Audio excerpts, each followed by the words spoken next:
A rezlosmedia production.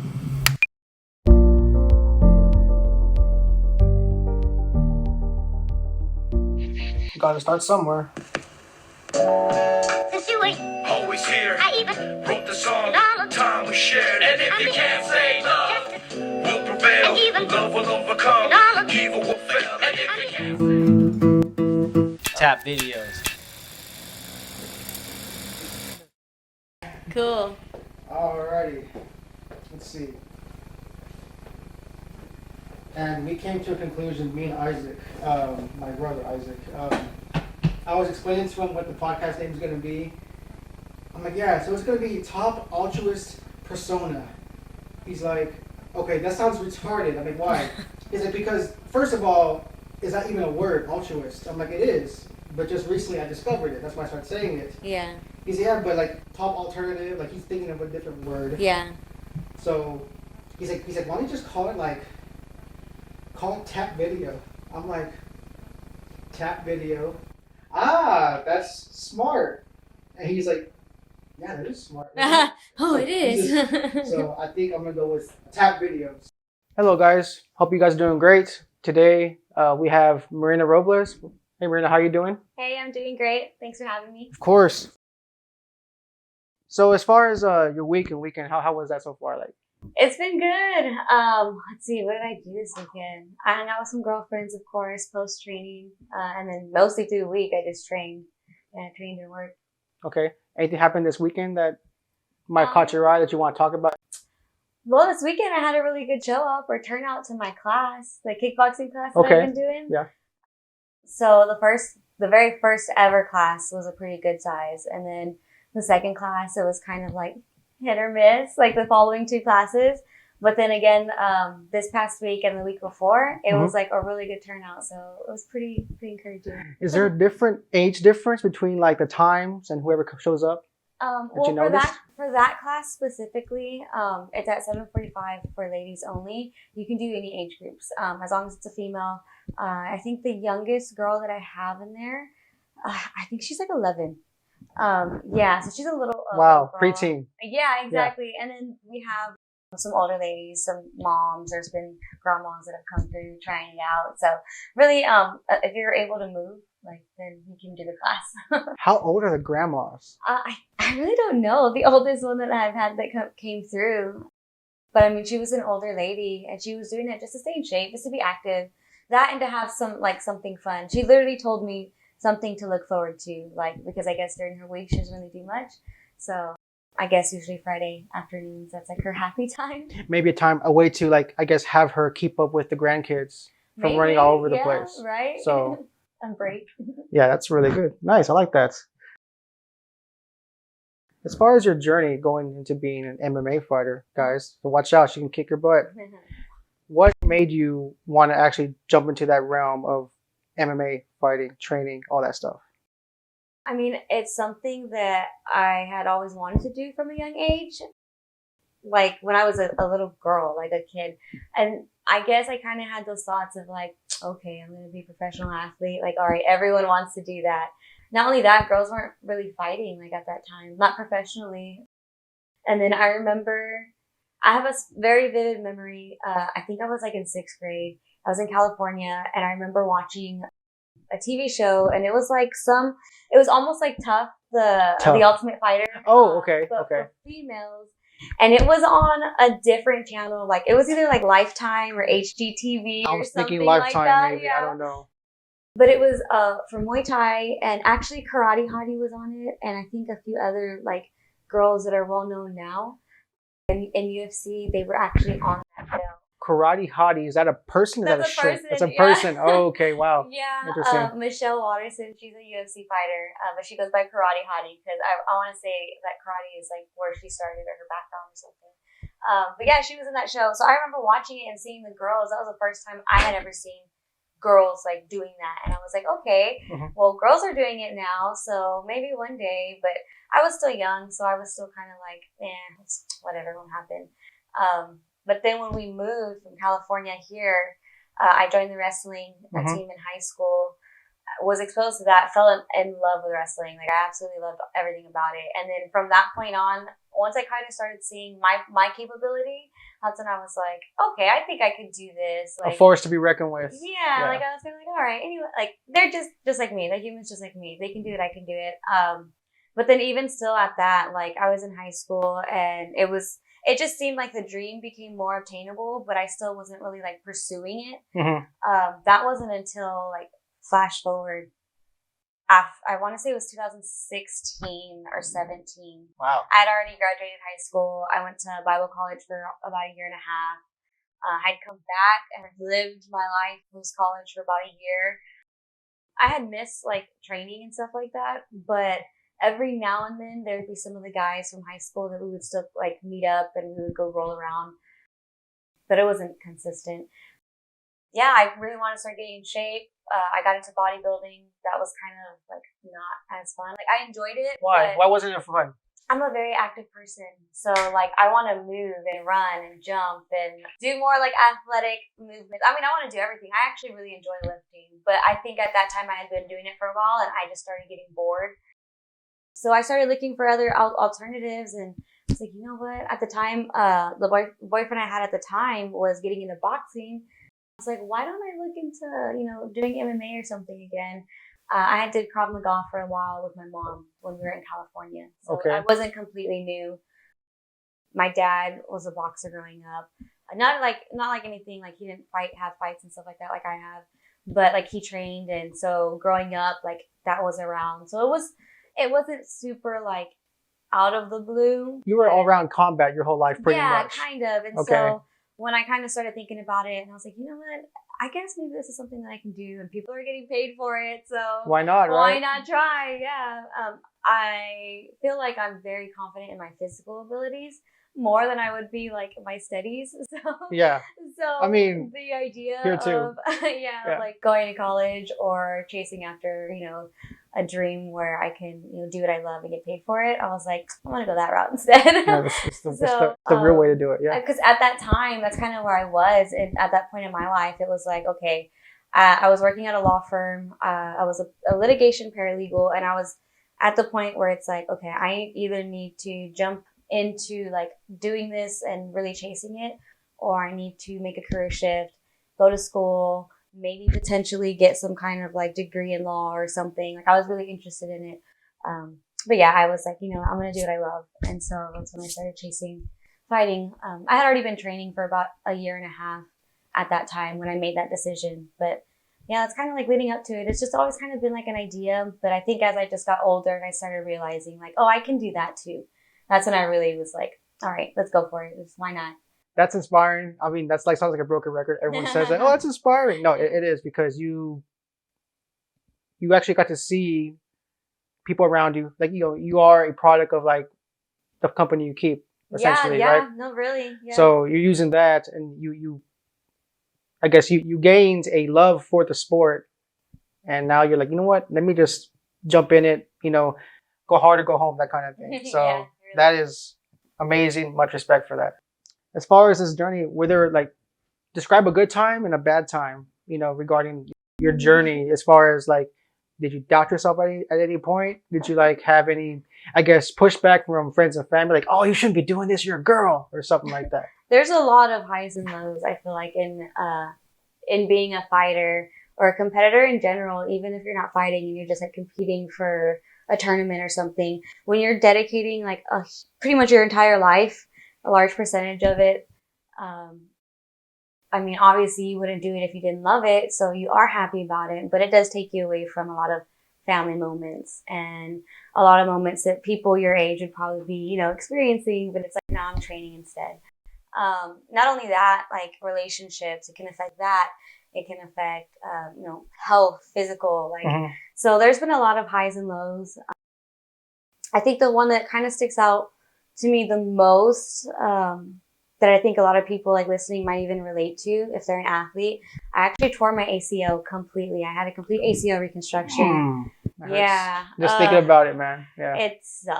Yeah. Honestly, like when it happened, my first thought wasn't like, oh, ouch, ouch, ouch. I was a week out from a fight and my first thought was like, damn, like I'm not fighting next week. Like that was my first thought. Like it didn't even hurt actually when it happened. It was really weird. It was like I had a flash, like, you know, comics, like when it's like bang, Yeah. or like boom. Like, Yeah. I swear. Or thwop or yeah. whip or something. yeah, Yes.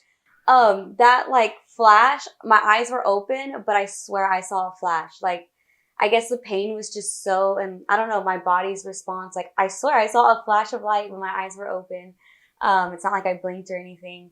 And then I didn't feel anything, but I just remember my leg buckling, and I heard the pop, and I just knew, like, from hearing stories and stuff like that, like the pop was very audible. Like, I heard it and the girl heard it. And I just like sat down, and she was like, "Are you okay?" And I was like, "Please don't draw any attention. Just walk away. Like, just walk away. Just walk away. Just walk away. I'm gonna cry right now because I'm not fighting next week. like, Oh. Just walk away." So yeah, that happened, and then I remember I got up and like kind of like limped to the locker room, and at that time my coach had came over and he was like, "You all right?" It was a different coach than I have now, Right. and I told him what happened. And yeah, he's like, "Okay, you need to go home." I mean, he doesn't want to deal with this on his hand. He's like, let's- "You got hurt in my care, so just well, go." I had to go get seen, you know, to make sure. Like, he didn't want me training, like, you know, especially being like a fighter. We were very hard headed. Like, we literally would have to like break something to stop training. You know, like, okay, cool, we'll sit out for 15 minutes, you know, at the longest. You know, let it feel better, and then get right back in. So I think that's what he was trying to avoid, was like having me sit out for 10 minutes and then try to go back out there. Would you say that you guys have a high threshold for pain to be in that kind of sport? You'd have to. Yeah, absolutely. You'd Oh have my to. god. Yeah, definitely. I do actually have a high pain tolerance already. But yeah, I would say to be able to do what we do, like, pain cannot faze you. There was one time in football back in my day. I'm not that old, but you know what I mean. Back in my day in football, no, one of my buddies was going for a receiving route to catch the football, and he already had one bad knee. And for some reason, he jumped like a gazelle to catch the football. And as soon as he came down on the other knee, all you hear is the whole field hurt. It just, and then his other knee just went out completely. No. So to this very day, I think he probably wears braces if he's doing anything that's going to be like high intensive workout or anything like that on both knees. Yeah. And we weren't even 20 yet, so that's crazy. You know, and to this day, it's just a nightmare in my head where I think about it. Just. Like, oh, you're so young, yes, and like to put your body through stuff like that physically, but we do it, right? Because we love it. Exactly. So, exactly. And definitely wouldn't do it if I didn't. Exactly. Pause. We're gonna put these guys down. These just are bothering me. They're not even working, so bear with me on that, guys. Yeah. We tried one thing, one fell down, and now it's not working. But you know, life goes on, right? Life goes on. It's kind of heartfelt, but it's kind of like. So they want to share. That back room, okay, your friend went to the restroom that's right here? Okay, that back room back there was where my grandma passed away. Oh, wow. Yeah, like I was literally standing in the doorway. I saw her take her last breath, and I don't want to animate and act out how she looked, but her mouth was open, and she just like, that was her last breath, and that was it. And you saw it? I saw it, and my mom was over there trying to like, you know, my mom's wearing a mask, and she's like, she's lost it. Like, she lost her mother, right? So, lo and behold, a month or a week later, my uncle also passes away too. And this is from COVID. Oh, okay. So from COVID, it was pretty intensive thing. And so I'm already scarred mentally because I see what happened. And I'm like, okay, my diet is going to protect me. That's how I saw it. Because, you know, my choice in what I eat. And with seeing the whole COVID thing, and I thought it was never going to affect me nor my family, because at the time, my grandmother was in her own house and nobody stopped by unless it was my uncles. And well, one of them got sick and she got sick, and then now we're here.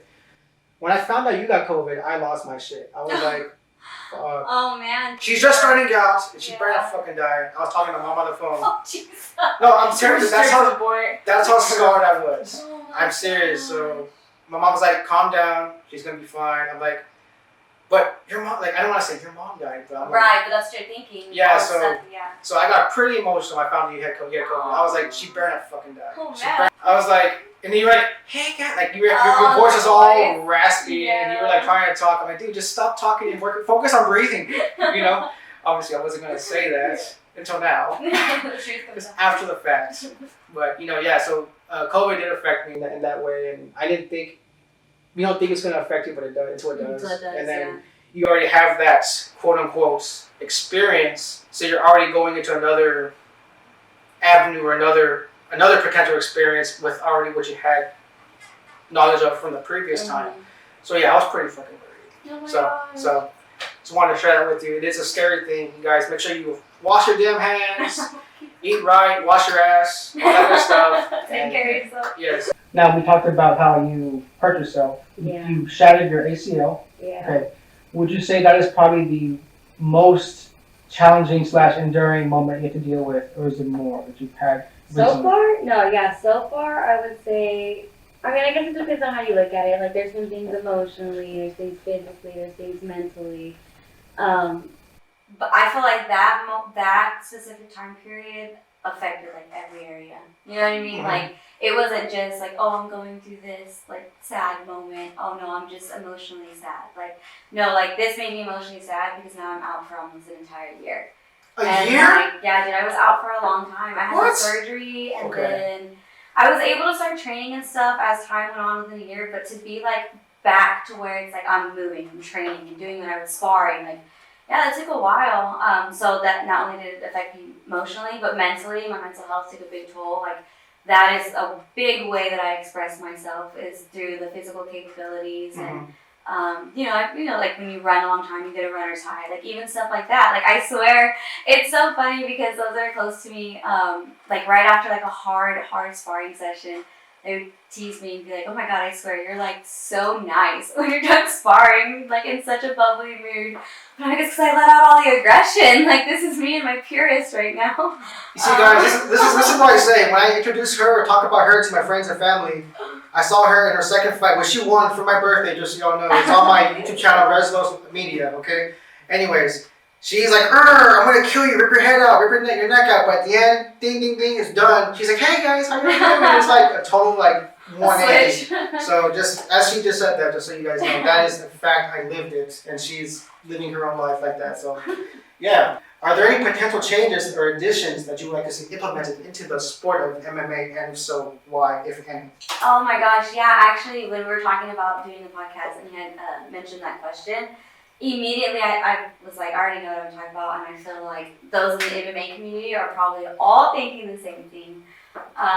Get better judges. Like, I feel like it's Y'all heard that. Better judges, the rest of y'all suck. I feel like it's crazy because you kind of hear that thrown around a lot, like, oh, it's the judge, but like, if you were really in it, like, it actually happened to someone on our fight team not that long ago. Yeah. I don't know, were you there when you saw? I saw a couple. We had a guy that was fighting for a title, and I swear the match, in my opinion, it would have been 3-2. 3 for the guy on our team, 2 for the opponent, Okay. the other guy. Like, rounds that they won. Like, just being fair, being even, non-biased. It could have, I would say, one of the rounds been very, very close, like make or break to be deciding like which one won. But the judges, I do not know what fight they were watching. They literally scored it 4-1, 4 being the other guy winning, and meaning that the guy on our team only won 1 round. And that was like a complete, like, no, like, what were you looking at? So it's definitely something that, like, you see at the amateur level, you see at the professional level, you see on TV, you know, people getting robbed and things like that of good fights. And it sucks because a lot of people go through a lot of, like, hard stuff during the camps, you know, all the training, all the hours they put in, you know, the weight cuts, like, and then to go out there and give your all, you literally feel like you win it. Everyone else thinks you win it, and then they give it to the other person. They didn't want to care. You missed. Literally, it's like a heart drop to the floor. Like, it's just, and I mean, like, thankfully that hasn't happened to me, and I've never felt that, but it hurts my heart to see that happen to people, so I can imagine being on the receiving end of a bad judgment. Like, there was one match I did see. I think it was last November or December. I don't remember. It was in Sinton, I believe, guys. Sinton. And I don't think it was your team, or it wasn't your team, I don't think. It was a different team that we happened to be watching. I was sitting next to Fighter-marinaRobles. Even he's like, yeah, dude, the other guy should have won. But yeah, he probably should have won. He actually landed some hits, and he didn't get thrown down as much. And the other guy, like, controlled it, but for some reason, the other guy won anyway. So, Me and him were both like, yeah, I don't know what happened. That's confusing. It's crazy. I mean, honestly, like a lot of the people that are judging, they are number one either older. So if they were involved in MMA or they didn't know any of the rules, they probably like outdated. Yeah. Or number two, they just don't train at all, so they aren't familiar with the rules. Or not even just the rules, but like how to properly score something. What technically makes something count as a takedown, or you know what I mean? Mm-hmm. So everyone's point of view on what qualifies what as a takedown or what counts this as something could be different. Like get them all in the same playing field, the same like rules and the same like understanding of everything. Right now, I just feel like it's very just all over the place when it comes to judges. So yeah, that's what leads to a lot of people not unfortunately getting the correct turnout. Or getting recognition. Yeah, that they deserve. Yeah. So for you, it's judges. Yeah. Right now, that's what Marina wants, is better It would be judges. better judges and an atom weight class in UFC. I think right now it's just in one championship, which is great because eventually that's not about to fight for as one. Okay, you mentioned UFC. You guys heard that, okay. How do you feel about, apparently there was a big deal that went through recently where WWE is like they're moving together, they're merging. Are they really? Yes, there's like a WWE is merging with like the UFC. What? And if for some reason that's fake, I'll cut it out. But that's what I saw. Social media can be fake, guys. Just say, do different research, do more research before you blurt it out like I just did. All right. Moving on. Kind of like a small caveat. I asked you earlier, what happened during the weekend and whatnot. I actually was watching a small video with Dave Ramsey. You guys might have heard of him. Mm-hmm. He's like the finance guy, right? I call him a finance guru. Everybody might call him that. And he made a small statement that caught my attention because usually I do this, and it was like he was indirectly telling me to shut the hell up. He made a comment around the range of saying like, if you have a lot of information you want to tell people, don't go out and just tell people unless they ask you. Because I see too many people that do that these days, and they are a pain in the butt. And I'm like, like unsolicited no taking. opinions. Thank you, sir. Anyways. Now, do you think, regarding the MMA, and maybe finding a good workout regime, however you want to pronounce that, do you think it's a possibility nowadays with this whole ChatGPT to type in, hey AI, I am looking for the perfect workout routine to do kickboxing, the perfect eating habits for MMA to win the title in a month? Do you think maybe perhaps somebody will be able to use and utilize that AI to maybe get the right answers? Or do you think that's still... I mean, it could probably be like a resource to some extent. But I don't know. I mean, I honestly feel like there's no cheat code or special formula around it. Eat clean, put in the work. There's no secret. It's just eat clean, put in the work, and stay consistent. Keep doing it. You're gonna get good. You're gonna get better. You're gonna improve.